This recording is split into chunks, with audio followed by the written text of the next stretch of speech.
is a nonprofit organization where we aim to achieve racial, economic, and ecological justice. So I'm from the east side of Buffalo, specifically a neighborhood called Kensington and Bailey. Born and raised, never really had to leave the east side for any reason. My church was on the east side, the grocery store, my school, kind of really like planted on the east side of Buffalo. I went to a high school called Performing Arts, and there I kind of realized that I could do more in life. Like I can go a little further. I can pursue higher educational goals, things like that. Unfortunately, my guidance counselor would not agree with me.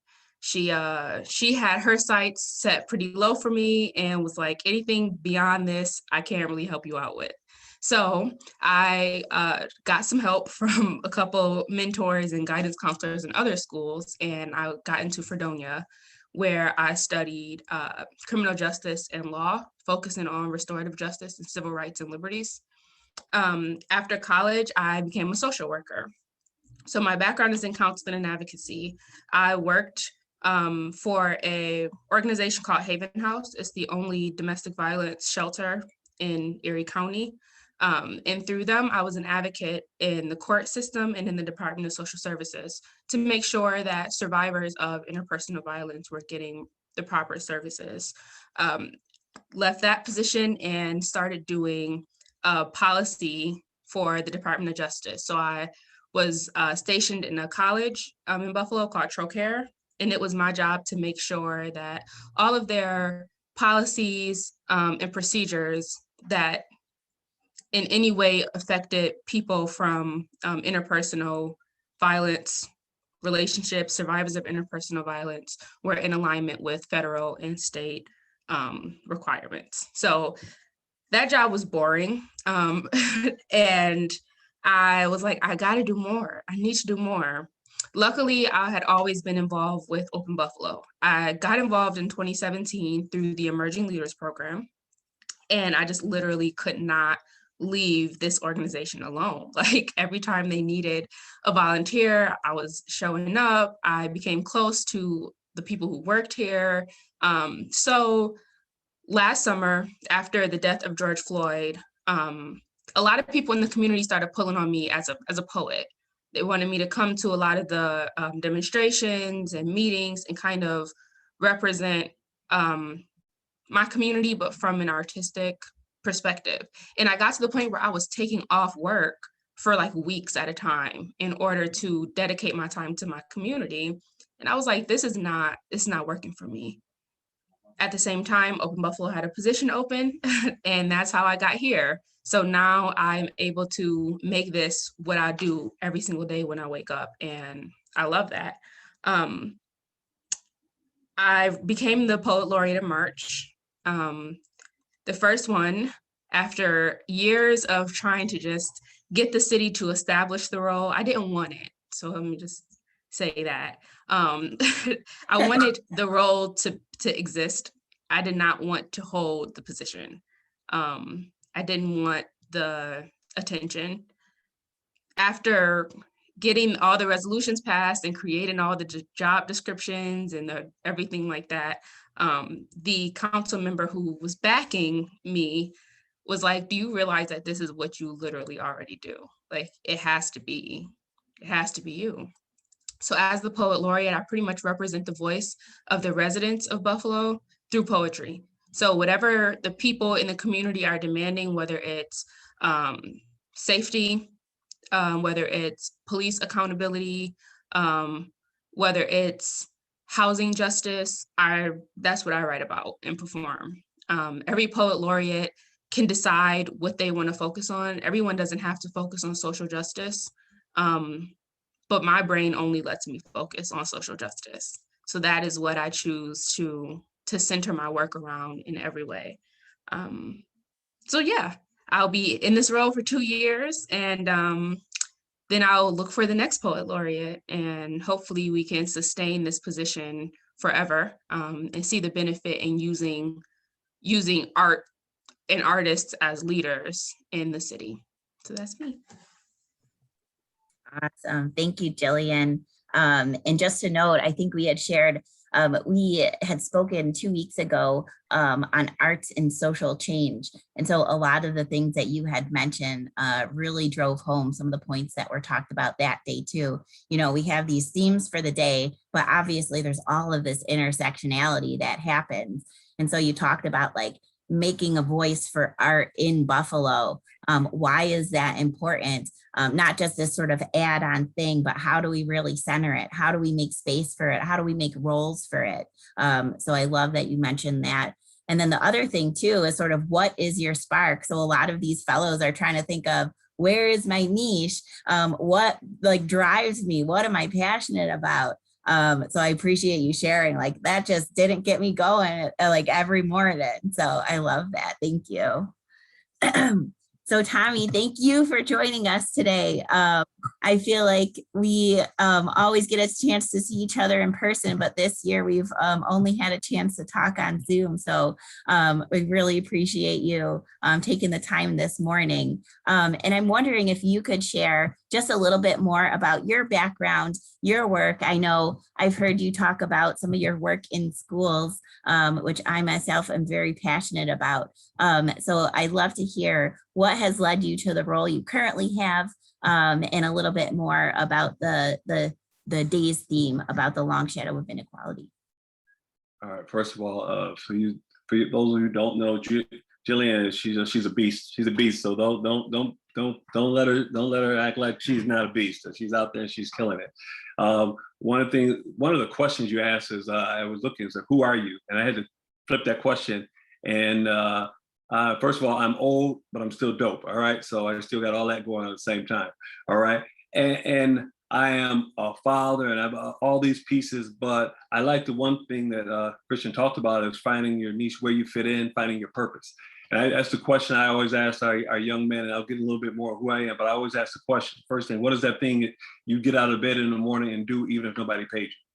All right. And when you can narrow in on that, then you know you're getting close to what your purpose is. So I always talk to young people about finding their purpose. So my background is Julian grew up at over Bailey and Kent area.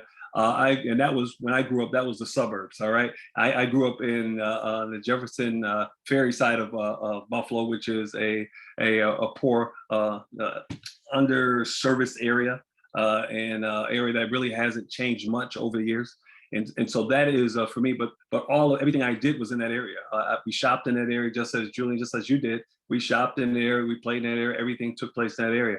And I wouldn't give it up for the world. I enjoyed it because it shaped me and helped me to be who I am today. I'm also a father, and I have two wonderful children who are involved in quasi social justice work all over the place. So they kind of picked up my passion. In addition to that, part of you asked the question, why do I do what I do? I learned what I was good at in the process. It wasn't something that I just knew what it was. I worked for 17 years with the Internal Revenue Service as a revenue agent. All right, no one knows that background. I keep that under wraps. All right, but that background that's where I learned some of the skills I was going to need, and even some of the social justice work I was going to be doing, and just some of the administrative work here that has to be done in order to move an issue. And so from that part, I decided after 17 years, I didn't want to do that anymore, and I resigned. And I've been doing youth development work ever since.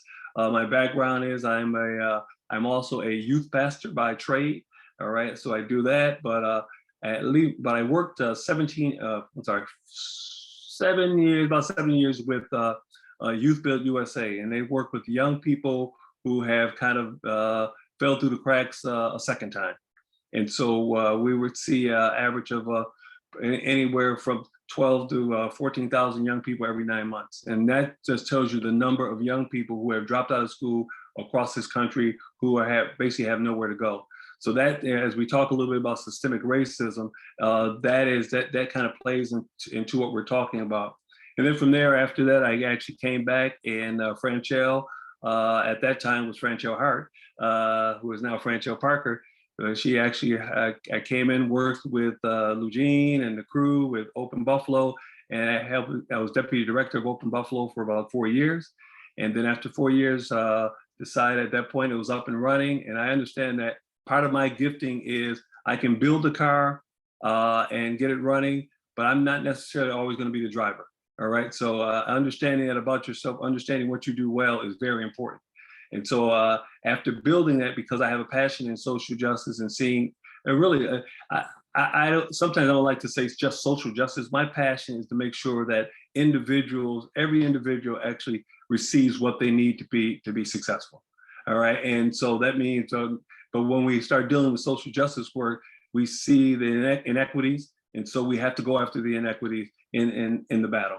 And then from there, I got a call from Say Yes, and Say Yes called me over and asked me if I would start a Boys and Men of Color initiative. And I asked a question, so what do you want? And they looked at me and said, we don't know, build it. And so for the last 4 years, we've been building working with boys and men of color. We work with young men in school and out of school, but we thrive on youth voice. We try in everything we do it with the youth, not youth input, because so often adults, what we do is we get youth input and then go do what we're going to do anyway. All right, but what we actually do, we make sure that the youth voice is involved and that they actually they check back on to make sure we're doing what they wanted to have done. And so we've built it over the number of years, and we've had about 350 young men actually gone through the program, and it's a youth leadership council. And originally, when we built it, we built it as adults. We said we're going to build it, and we're going to make it, put it in all 4 corners of the city, and we're going to have kids come in for a year because we're all grant cycle in our minds. And so we decided we were going to build that, and then they said, no, we don't want it that way. We want to meet at one place. We want to come together at one spot, and we don't want it to be a 1-year program. We want to be able to come back year after year after year. So most of our young men have been with us for about 4 years. And so they decide not to leave, and they begin building it. And so we're meeting their needs there. The overall genesis of the Boys and Men of Color initiative came from the Community Foundation and the Greater Buffalo Racial Equity Roundtable, which actually Boys and Men of Color is one of their key objectives of actually meeting. One of the reasons why they did that is because they noticed the needle for young men of color was not moving as fast as it was moving for the other young people in our community. And so therefore we're putting more emphasis there, which is really, now we're talking about the social justice stuff. We're talking about looking at systems, finding systems that are not working, and disrupting the system, and then rebuilding the system so it works for the community.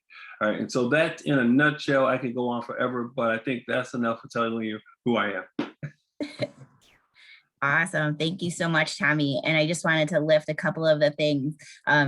Just talking about your neighborhood, you were saying, I wouldn't have traded it for the world. You know, it was an amazing place to grow up. And I think sometimes those narratives get lost. I know for a lot of my communities and the communities that we've worked with, you know, on reservations, people are like, I don't want to go to the middle of nowhere. And our young people are like, this isn't the middle of nowhere. This is the middle of everywhere. This is where I grew up. You know, this is my home. I love it here. And so I really appreciate you sort of centering us with that narrative of like, these are really amazing places. Like, let's not, as we're talking about inequities or inequalities, we can talk about them while still saying how amazing and incredible both the humans and the things that happen in them are. So I appreciate that. And I love how you said, like, not always gonna be the driver, you know. I feel like I like to be the person on the line myself, you know.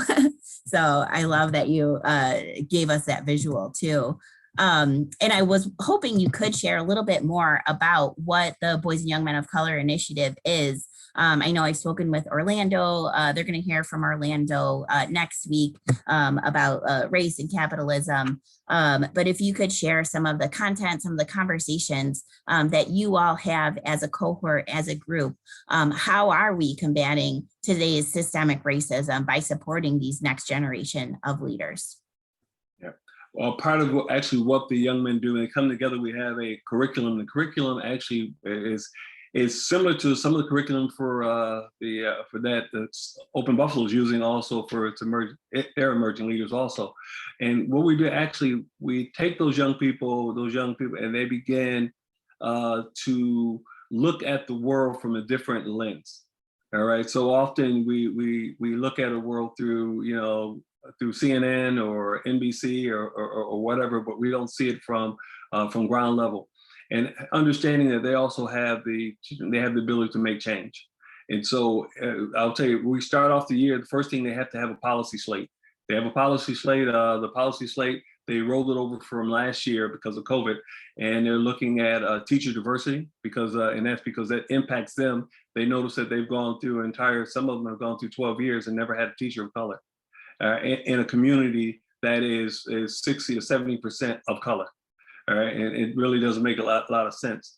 And so also they looked at suspensions, and the young men realized that they were being suspended more than basically other young men who looked like them and who were actually on the same offense, but they were getting more suspensions.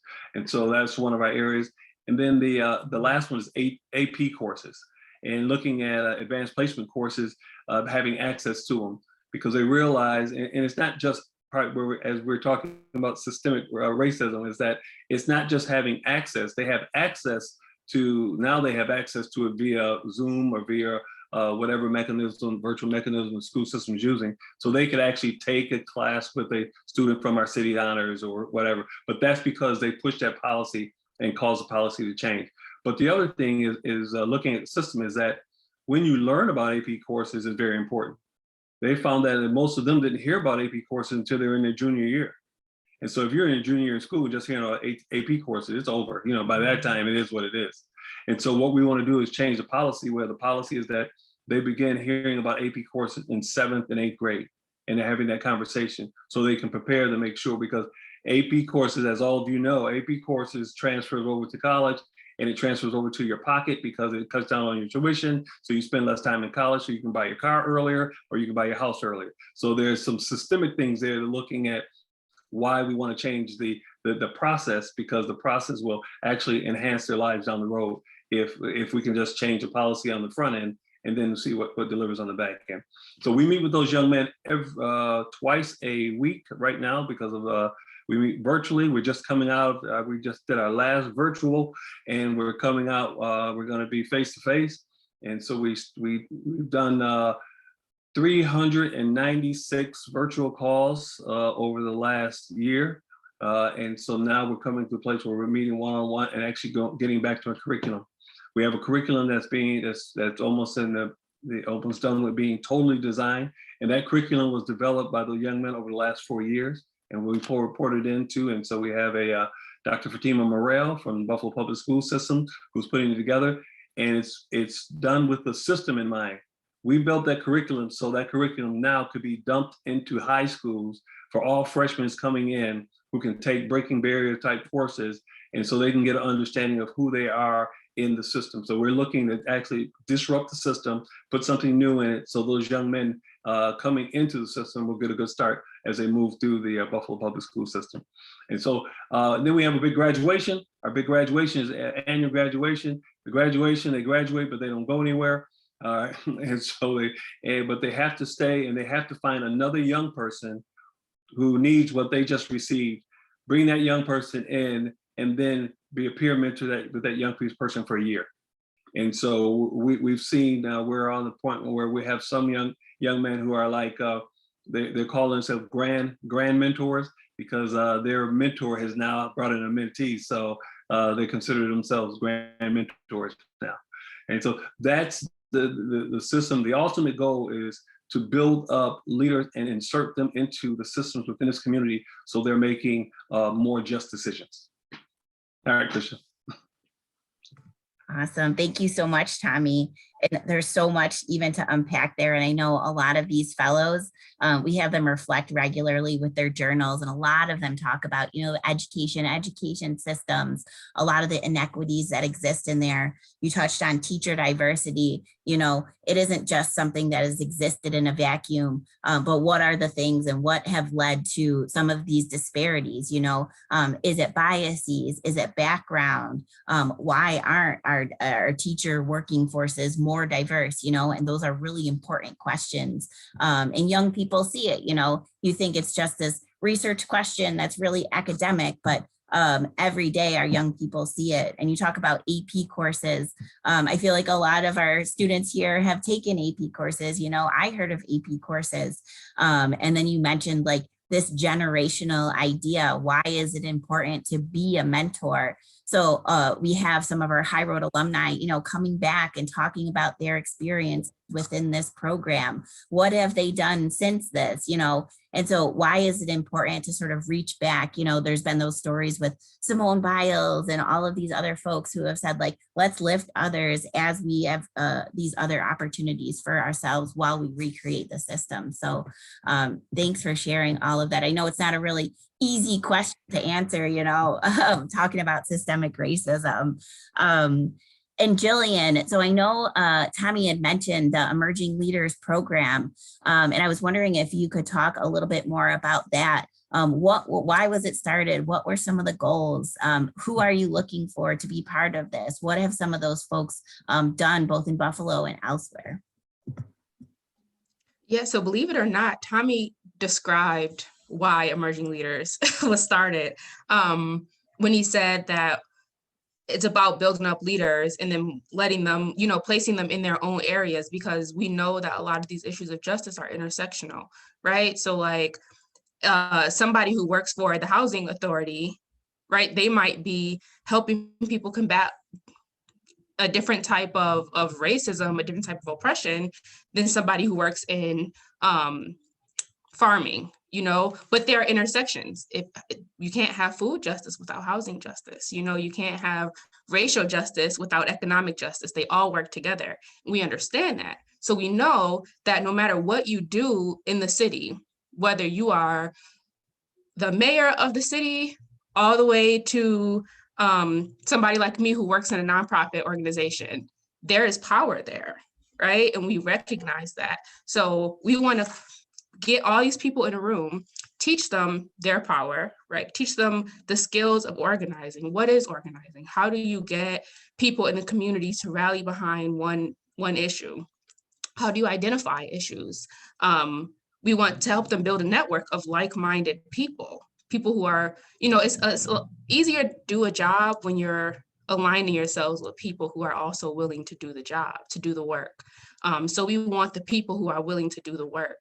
And then we teach them the infrastructure of change, right? Who's in power? Who gets the smoke, right? When you're trying to change a system, you got to direct your smoke at somebody, right? We want to make sure that our energy is being directed at the right people, understand who's writing the laws, who's enforcing the laws, things like that. So that is what we try to do through the Emerging Leaders Program. It's a 4-month program. It's actually starting next month in August, and it goes until November.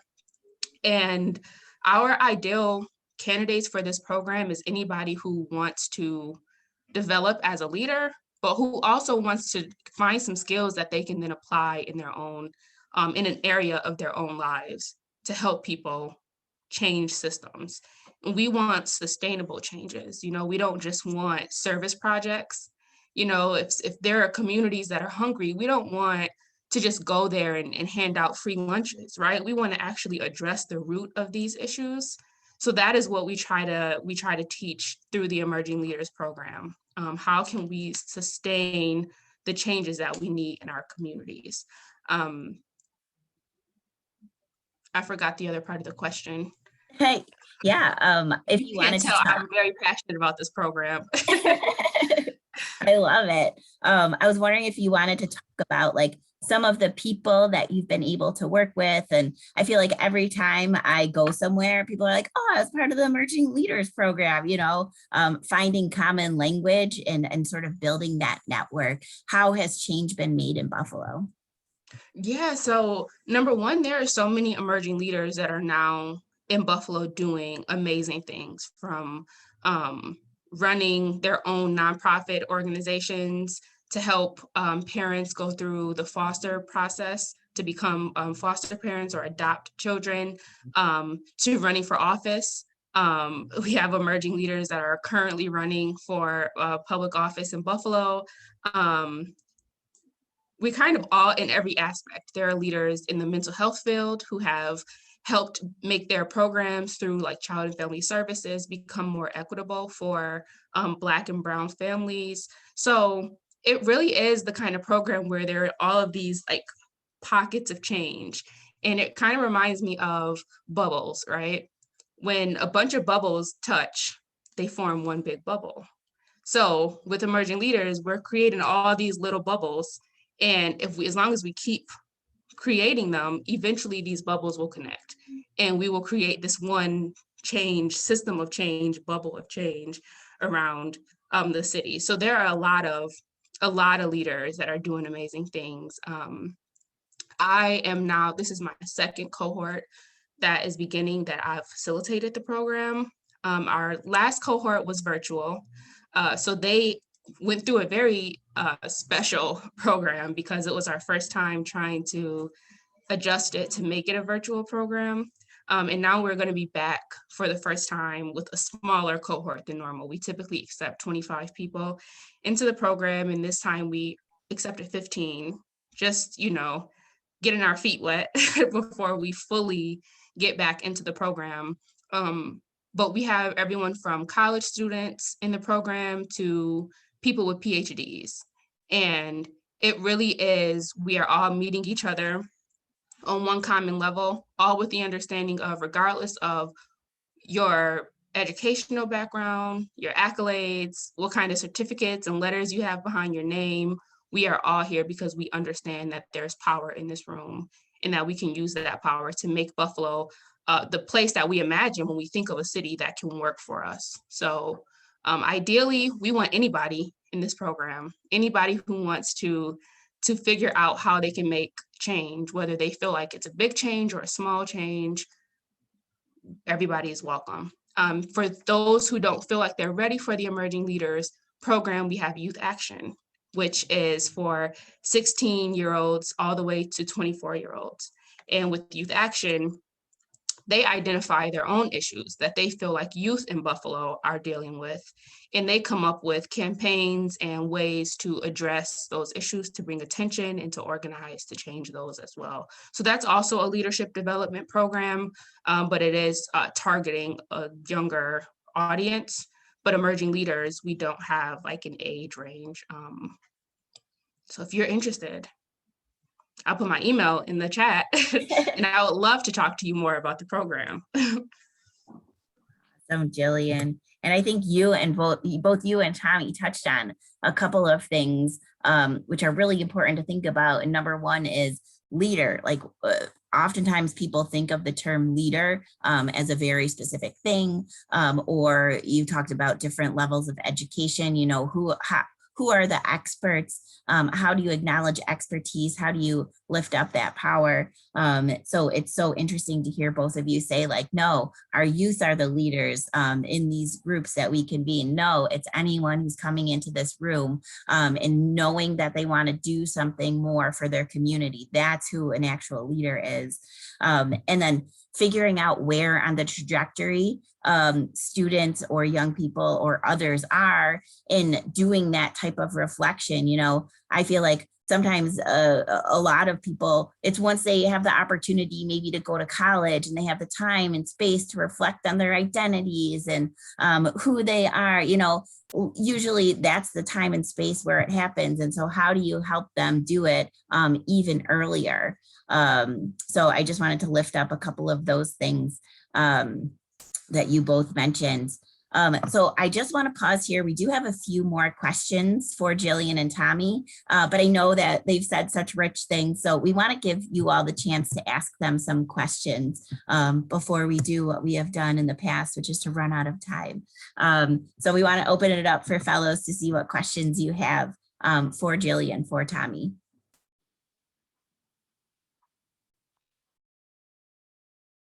Victor, then Callie. First off, thank you so much for coming today. And I wanted to ask you about your opinion on this debate that has been going on in academia, which is whether diversity is still relevant today. So there's like a whole group of people who believe that diversity isn't as important anymore. So folks like Angela Davis have said like, diversity isn't a synonym for justice, diversity is a corporate strategy, and are leaning more towards values. So whether your values are aligned with uplifting BIPOC individuals, LGBT folks, people with disabilities, etc. So I'm wondering what your opinion is and whether diversity and why diversity is still important. I'll jump in there first, Julian. For me, diversity, it is still important. It's still important because if you do not have the diversity, then you're going to have a kind of monolithic thought stream, and where individuals who are coming from different backgrounds and different cultures bring a richness into even the decision-making process. If you don't, then what happens? You tend to get racism feeds on lack of diversity. When there's not lack of diversity, then a group kind of rises up and becomes the group, and they begin seeing themselves as the ones who make decisions. One of the things I was thinking of earlier when we were talking about systemic racism, and I think so often we don't talk about when you don't have diversity, you don't have the conversation. You don't have the real conversation. For instance, if I had the conversation about slavery, we talk about slavery all the time, but from a European context, it's totally different from slavery having talked about it's one thing to be the slave master talking about slave, it's another thing to be a slave talking about slave. And so what happens, those conversations, if they're never brought together, then we actually never really see what's going on. For instance, from a slave master's point of view, it was looking at the Europeans actually who came over and actually had slaves. They were looking at it from the standpoint of commerce. And so the conversation was more a commerce conversation. Whereas being a slave, I'm looking at it from a total different context, separated from family, pain, hurt. And so if we don't come together and have those diverse conversations and even be honest in our conversations, then what happens, we have a monolithic kind of point of view in which and things never change, and therefore if it never changes, it never gets better. It was a long way around, but I think I made it there. All right, go ahead, Julie. Right. So yeah, I totally agree with that. Diversity is incredibly important. I kind of think about diversity from a corporate lens as like quantitative versus qualitative, right? Diversity is something that we can measure. We can look at an organization and be like, oh, they have this many of women identified employees. They have X amount of Black employees. I think one thing that's important is like diversity should not stand alone. Like there needs to be equity, because when we don't include equity, what we see is now you're bringing a whole bunch of people into a space that might not be safe for them. So while I think we have to keep pushing the importance of diversity, I think it's really important that we start to understand that diversity and equity have to live in the same space in order for diversity to work. It reminds me of when I was working for the DOJ and I was doing grant work. And when I would look at colleges that were applying for these grants, my question was always, what infrastructure have you already built to let me know that it's safe for survivors of interpersonal violence to attend your institution? You can't just tell me that you have survivors. I'm sure you have survivors, right? I'm sure companies have Black and brown employees. But what are you doing to make sure that they can actually be comfortable in their Blackness? They can be comfortable as a woman in your organization or your corporation. So I don't think we should ever get away from thinking about diversity as being something that's important, because it is. Like Tommy said, if we don't have diversity, there's no space for change. There's no space for growth, because it is what it is, right? Everybody, it's a set way. When you don't get to bring in diverse thoughts, diverse cultures, but you have to have equity alongside, or it just won't work. That's great, Jillian. My sister is a director of a Native Center at Wash U in St. Louis. She's the only Native faculty in the whole campus, which is huge. And she's sort of in charge of making sure that there's Native students on campus, but how do you help create those spaces where they feel welcomed, where they feel valued? So I love that you acknowledge the differences between those two things. Callie and Sam. Yeah, first, thank you both for speaking with us today. Jillian, first to you, given your background in poetry, how do the arts factor into the leadership trainings you hold? And Tommy, to you as well, do arts play a role in your own leadership trainings and programs with Say Yes? Yeah, so arts is really important.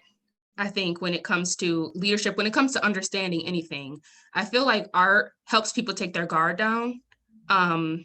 I did my first full show as a poet in 2018. And at that time I was working as a court advocate. And I told some of my coworkers in court, I was working in integrated domestic violence court, and I was handling all the felony cases. So I had a really intense staff that I worked with, but I told them I'm having this show. And one of the ladies came to my show and she brought her husband. And her husband just happened to sit in the one seat, the only seat that I could actually see because of the lights that were on me, with Make America Great Again hat. And he's pouting. And I'm just like, why is he even here if he did not want to be here? He's sitting there arms crossed, huffing and puffing the whole show. And after the show, he came up to me crying and was like, I just never even thought to think about life from your perspective. I never thought to think about how it feels to live in a community, where you're dealing with gun violence and things like that. Tommy said when he was young, my community was the suburbs. And I'm like, well, what happened to it? Because when I was growing up, it was not. So it's just providing that perspective in a way that's digestible. Because it's really important to understand that when you need people to understand and be willing to hear you, to really hear you, not just listen to you, but really hear you, it's important to do it in a way that's going to be digestible. So that is how I kind of see it. I use my poetry as an engine for my activism, not the other way around. So my poetry is a way to make my activism work in my city. And that's how I frame it. And that's how I teach people to understand and use art through this program. When we actually built Open Buffalo, arts integration was one of the foundational pieces of actually building it. So arts had to be a part of it. And it, for me, it's kind of rolled over into actually what we've done with our young men. Give you an example of how we actually do it, because we do it a little bit different than that, because we're not doing campaigns and things of that nature right now. So we would have something about a month ago. We had you had to get on and spit the most powerful bar you ever heard. And for those who didn't understand what I just said, give me the rap link that you heard that really was powerful for you. All right, and they would come in and talk about why it was powerful and how it impacted their lives and how it impacted the lives of others. And so we were actually, it's funny that we were on that Zoom call. That Zoom call lasted 3 hours. All right, it was a 3-hour Zoom call because arts was just blended into what we're doing. So part of racial and social justice is you have to make sure the arts are included, because the arts touch the feeling of folks. And when you touch the feeling of folks, you start feeling what's inside, and you get what's inside. And everyone can't articulate what's inside, but sometimes through art or through music or through it actually comes out, and you get a better diverse group, and you begin understanding what's going on in a society. Great. And that's one of the things I know I had mentioned to Jillian, and just briefly, we try to do arts integration, but how do we even do that? How do we do that even better? How do you get at the feelings when we also want to get at the statistics, our data and information don't always move people as much as a really powerful verse from a poem or from a song. Sam, and then Victor again.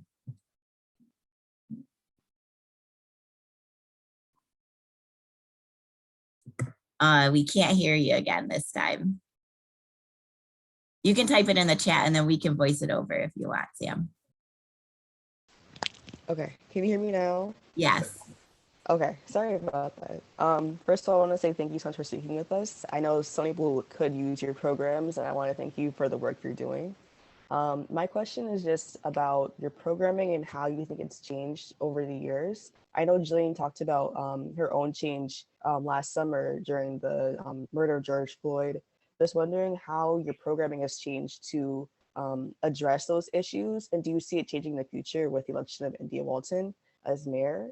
And I guess just how do you see your programming evolving with different current events? Sam, that's a good question. How has it evolved? I can tell you how it has evolved to where we are now.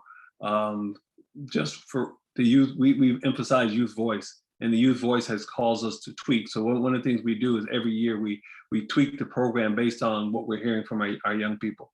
And one of the major changes is that we've moved the way we've actually looked at how we go after grant and looking at it from more so an employment standpoint. So for instance, we have right now when I get off this phone, we're bringing on 4 new young people, and they'll be doing social justice training at some of the youth camps throughout the community. But part of that is it's looking at it as a second hustle for them. So they understand that now they know how to do training, and so they can do social justice training even after the grant is done. And so they have a skill that they can move on with. And we're doing the same thing with podcasting and things of that nature. So we're looking at different to make sure that our young men are employable and do not have to worry about a grant in order to be prosperous. And so that is part of and we picked that up. It took us almost 2 years to figure out how to do that. And so that has been done. With the George Floyd and a lot of the unrest that has taken place over the injustice that has taken place over the last year, it has been just a lot of conversation. We have been I told you 300 plus virtual calls, and I'd say a third of those calls have been around social justice issues. And so helping giving young people clarity on actually the issue, but also how are we going to address the issue? Let's come up with a plan in which we can impact the issue. And not just the issue from a global, they look at it globally, they look at it from a national standpoint, but they also look at it, how can I change something in my sphere of influence? And so that's one of the things we push with, look at your sphere of influence and what has occurred and what you've learned and what you've seen and how do you tweak it and how do we begin changing things just in our own communities. And then from our communities, how do we begin putting some pressure on the folks who actually holds the purse strings and holds the political power in order to change things to make it right. So they were sign-ons on all of the bills and stuff that went out. We made sure that they were part of that. And so it becomes a part of the ethos of who they are. Yeah, through our program, it's ever evolving because, laws change, problems change, different things become the forefront of what we think like our community issues are.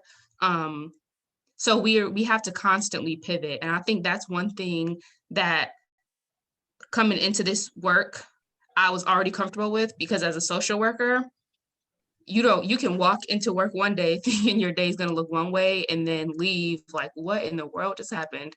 And that's kind of what this work is too. So we never get in the mindset of the way this program is how this program is going to stay. We're always going back, what best practices have been discovered since the last time we were in the program? What did the evaluations from the program say? What can we better do to make people connect to the program? How can we create a culture around the program instead of just creating something that has a starting line and a finish line? How do we sustain these relationships? So yeah, we're constantly changing the programming and what the program looks like and what we need to do through the program. We just try to keep up with the community, because we know that leaders are servants, right? That's what we actually are. So we're just figuring out how do we best serve the community right now? And then that's kind of how we structure the program. So we're always changing from curriculum to who we have speaking to the cohort, to topics and themes is constantly changing. I just want to jump in there. You asked a question about the mayoral election, and our young men we had a conversation, and they were struggling with it. They were struggling with it for this reason. It's because they see a mayor who's a Black male, and they have some connection to a Black male. But then again, they see also a Black female who actually is one for change and want to move some things around. And so they're and we're having a lot of conversation about that. So where do you fall in between there? And it's not a cut and dry, because on the other hand, they still have to go back home to communities that have not been developed. And so now I asked the question, who's going to develop them? And I also have all the other feelings in between there. And so all I can say is it hasn't been an easy road, but it has been a great role to hear the conversation and also coming up some of the strategies moving forward. Yeah, and if I could just really fast make one more comment, just building off of what Tommy just said. At Open Buffalo, like we can't like pick a side, right? So I can't say this is who you should vote for or this is who you shouldn't vote for, but we can understand the trends that happen around the elections. Like we know that we're lucky if we get a 13% turnout rate to our local elections. So instead of us kind of focusing on who the candidates are, we start to focus on how can we make people understand the importance of even just going to the polls? How do we make people associate what's happening in their city with who the leaders are? How do we help them understand what a legislator is? And again, where to direct your smoke. So sometimes our work isn't centered around the people in power. It's always centered around making sure the community understands their power. So that's the one thing that will not change about our programming and the way we operate. And one of the reasons why, I just want to jump in, one of the reasons why Open Buffalo can't do that, and just so you need it, I picked this up, and you're going to pick things up in your journey. They don't have 501c4 money, all right, which is a policy, which is, you need to know that they are a 501c3. And if they do that, they could lose their 501c3. So that's why they can't do it. Not that they don't want to do it, but they can't do it. Yeah. Yep, we had got a lot to say, but we got tight.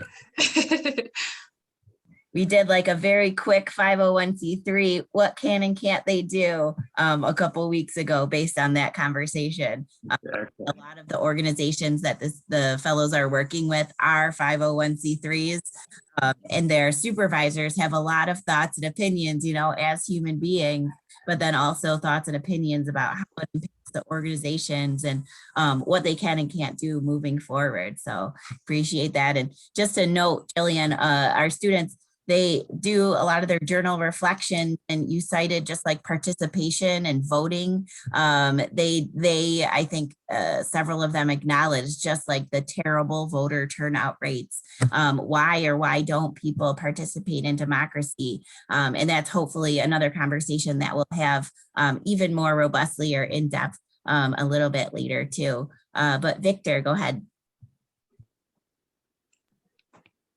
Yeah, I was wondering what kind of obstacles y'all face when trying to develop BIPOC leaders, because I'm going to be developing a peer mentorship program through the Office of Academic Diversity Initiatives for students with marginalized identities. And like one of the biggest obstacles we found is imposter syndrome among students. So I was wondering, like, what other kind of challenges do you see BIPOC students having when they're trying to, on their own journey to become a leader?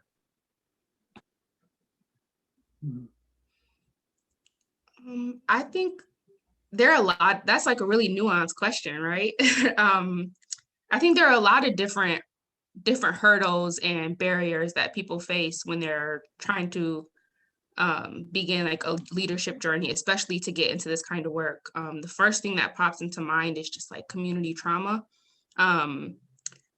Sometimes when I'm performing, especially when things like Breonna Taylor's murder happened, right? And I have to go out and face the world as a leader, as somebody who the community is like, say something to us and make it cute and make us feel better, right? And it's like, but I'm still a Black woman, right? So I'm still digesting what happened. And I'm still now thinking about all of the times in my life where I didn't feel safe because of at the hands of law enforcement and things like that. So having people work to change the same society that they're working to survive can be really hard. It can be really tough. So I think the biggest thing is like understanding community trauma and historical trauma, and knowing how to navigate it.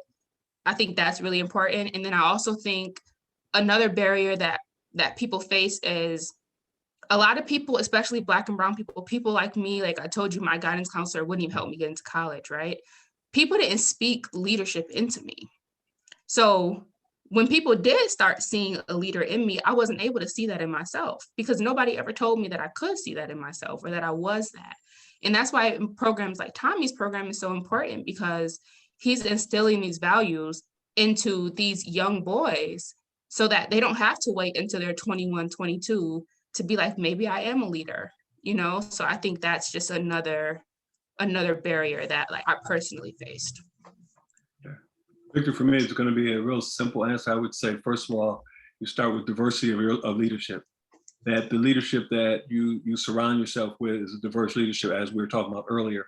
And so, because from that diverse leadership, you're going to get there's some nuances that I don't know where you're at, and I don't know who's around you, and I don't know who's coming in. But you need to put people around you that you build a team that actually are you're thinking the same. When I say thinking the same, not necessarily you all have the same thought process, but a team at which you want the same objective, and you want the same objectives for the quote mentees. All right, and so that way you're going to make sure that even in your training and your matching and your and how you monitor the matches and make sure they work, it's going to be from a kind of a 360 view more so than just one person looking at it. So I would just say that's the simple advice I would give you. And from my mentoring background.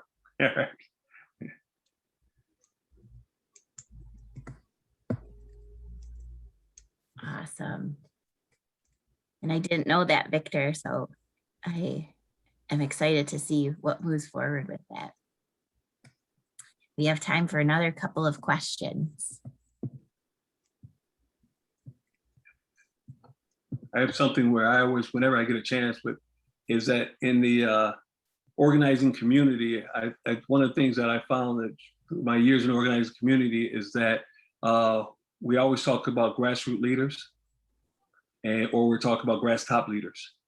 We don't spend a lot of time talking about the grass shoot. We need folks who can ride the chute, those who can actually go to the top and sit in the boardroom and be able to hear what's going on in the conversation, and then to take that and translate it to a place where you can go down to the community, communicate it to the community, and then hear what the community says in the community fashion, be able to formulate it well enough, ride the chutes back up, and deliver it and going back and forth.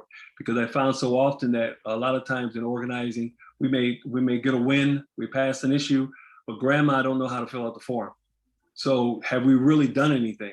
And so part of that as you get into organizing, looking at the entire picture is that, once you win the issue, can the person who was received the benefit, can they fill the form out to even get it done? And so there's training and everything that has to be done in the process. So I just kind of want to throw that out there and kind of leave that, because that's kind of one of the holes I've seen in organizing across the country, is that they don't follow it all the way through to the point where once the policy is passed, that the benefits are also retrieved also. Mm-hmm. Awesome. Well, I know that there's a lot of work to do, right? Each of your programs, each of the programs that we work on are kind of doing one small thing while trying to work intersectionally, right? While trying to do the grassroots, grass tops, and the stalks at the same time. So are there things that give you hope for the future about the possibility of moving closer to equity and justice? Or is there one thing or one big thing that you think would make the biggest difference? For me, it's real simple. I have about 120 things right now of young men that I see that are actually involved in their community.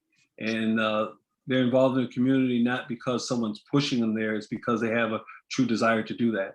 And so being able to see that every day as the old dope good dude. You know, I'm still that dude. And I'm starting watching young people now. I see young people who I see a future. I see that they're concerned about their community. They're concerned about their state, their nation, and they're talking in a way in which they understand that they are leaders. So for me, that's where I see hope. And Tommy's right. Like his students, I get to come across a lot of the students in his program, and they know that they're leaders. Like, and nobody's telling them differently. And they're actually leading. Like they're not just leaders in title, like self-titled. They're actually functioning as leaders. So I think that gives me a lot of hope. I try to hang on to moments like that because I feel like in this work, there are a lot of days where you go home and you're just like, I didn't do nothing today. Nothing is better. I'm gonna wake up tomorrow to the same thing I woke up to today, and I did absolutely nothing to fix it. And you want to fix the world, and it's just some nights where you go to sleep like, man, like today was whack. Like today was trash. But coming across people that go through the Emerging Leaders Program, people like you all who are actively engaging in this conversation at 10 o'clock in the morning on a Friday, people who go through Tommy's program, that gives me a lot of hope because it just tells me we're not carrying this work on our own. And a lot of people, we carry it different ways, and everybody's useful and beneficial in different ways, but everybody is useful and everybody is beneficial when it comes to making the community that we want. So that alone is what I try to keep in my back pocket when I need to remember why I'm doing this and I need some hope to keep doing it. That's great, Jillian. And I think that's one of the things with our conversations, I feel like we talk a lot about the inequities and the inequalities. We talk a lot about the challenges and things like that. But it isn't without hope, right? We wouldn't be in this work if we didn't have hope for the future, for ourselves, for the work that we do. So thank you, Tommy and Jillian. We didn't want to put her on the spot right at the beginning of the day, but we were wondering Jillian would be able to share one of her poems with us before we do end our time together. Sure. So let's see. So I do a lot of social justice pieces, right? But my heart is really for providing the community what they need. Right now, there's a lot of like pain in Buffalo. There's a lot of loss happening. Our murder rate right now is pretty high. So helping the community remember the importance of like actually taking care of themselves has been the role that I've decided to take in a lot of this. So I'm gonna do a poem along that line. So it's called Take Care. And self-care in and of itself is an act of revolution, right? If you take care of yourself and you can sustain yourself, you can keep doing this work. So I think it's really important as organizers and people in leadership to hear things like this. So yeah, this is Take Care. Okay. Take care. I know you feel like ain't nobody there. I know that you're a good person and life just ain't fair. No, you're surrounded by people and you still feel alone. I know they're looking at you crazy and you're too afraid to share. Take care. I know the bills keep piling up. And the bills don't care that you're just down on your luck. And while you're trying to stay afloat, I know they cut your phone off. And like the straw that broke the camel's back, enough is enough. I know you're smiling outside, but inside you're in a rut. And at this point, you'll do whatever just to keep your head up. So in the meantime, pay attention to what you do for a buck, because the trap is a trap and you might get stuck. And you can have everything that the world has to give, but it might still spit you out after chewing you up. So take care. I see the family problems, how they get you down. Misunderstood, and they still don't see why you don't come around. And when you do show up, why you don't make a sound, you won't even walk around. It's like you're tethered to the ground. You know that something's wrong, but can't put your finger on it. Holding on to all that pain, although you don't really want it. And even when you try, you just can't seem to explain it. So the frustration becomes a box and the goal is to contain it. Place that box up on a shelf and act like it ain't even there. Because healing just seems harder than pretending you don't care or admitting that you're scared and that you need a little help. So you paint on a fake smile when you pretend that you've dealt. And that box stays alive in the back of your brain and it haunts you every moment till you think you'll go insane, but you don't. because it's important that they only see you win. Sometimes those who look out forget to look within. Sometimes we neglect ourselves, always trying to lend a hand. So busy trying to be the bridge that we forget to be the land. Ground yourself. Deep breath. What will get you through the day? Find yourself, tell your truth. It's fine not to be okay. Make a plan, write it plain, decide what you need to do. Because it's a fact that you are good to none if you're no good to you. So take care. Remember, someone's there, and trust me, you are seen. It may get hard, you may get lonely, but your grass is still green. The sun shines in your likeness. You have no choice but to beam. And when the light is bright, pitch black isn't as dark as it may seem. So take care. Thank you. Wow. Jillian, I know that you said that this was for Buffalo, but I also feel like these fellows right now really needed to hear that too. A lot of them are feeling a little bit under the weather. They're feeling like they're not really sure what their projects are doing. They've been on Zoom for the last year and a half. They want to make sure that the work that they're doing is impactful while also trying to sustain themselves. So thank you so much for sharing that. We have maybe like 2 more minutes. We are going to let students go a little bit early so that they can take a break, but just wanted to open it up to give any of our fellows a chance to voice something over, share something that they were thinking of, any last opportunity for thoughts, comments, questions.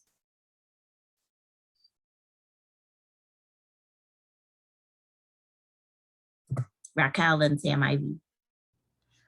First of all, Jillian, Tommy, your energy today has been amazing. A great way to start off the day, so thank you both.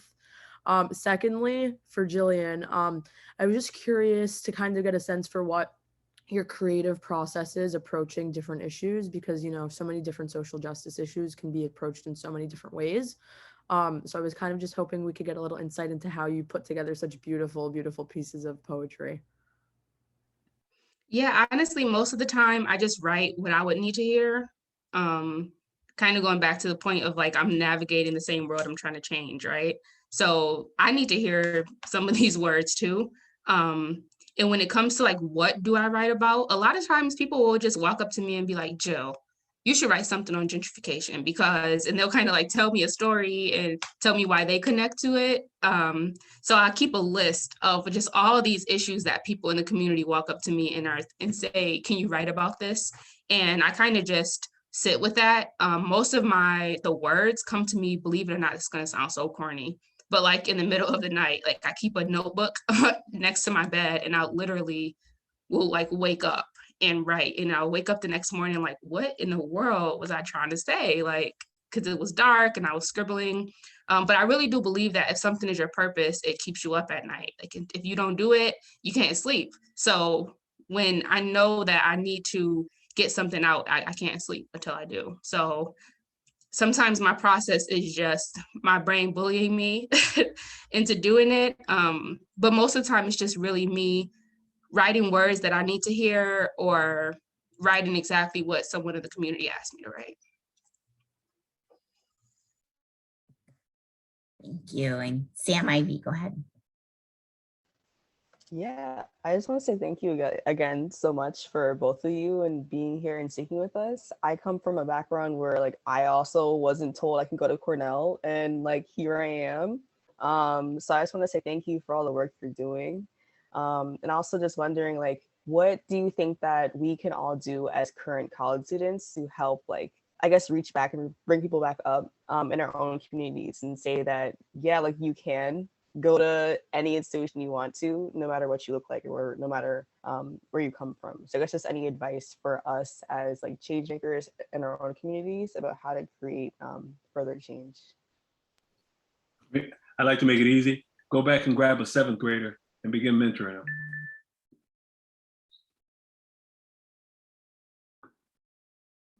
I 1000% agree with that. Like the best way to show people that they can get where you are is to show them. So mentor someone. I know I'm always looking for mentors. But I do believe that mentorship is such a slept on tool. So I agree with Tommy. Well, Tommy, Jillian, thank you so much for joining today. I was wondering and hoping we can all unmute. I know we have some emojis going up, but we'll just thank you so much for your time today. Thank you for putting your heart and your thoughts and sharing them with us today. Wonderful to see you both. I saw you back there, Lujane. I saw you hiding. I had to say something. Thank you so much. Thank you guys so much. Take care. Take care. Fellows, we're going to take about a 5-minute break. I know it's not a huge amount of time, but we do have some built in throughout the day today.